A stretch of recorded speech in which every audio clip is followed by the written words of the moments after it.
Today we're going to quickly add your printer to OS 11. On your Brother MFCJ995DW. In the top left corner, click the Apple icon. Then click System Preferences. Next, double-click Printers and Scanners. Click the plus button located below the printers list. Your machine should now display in the Add Printers window. Select your Brother machine from the list. In the Use dropdown, verify that AirPrint has been selected. Then click Add.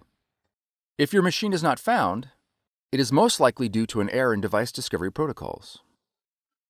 You'll need to reboot your computer, the Brother machine, and your router to make sure the network is completely refreshed and can attempt device discovery again.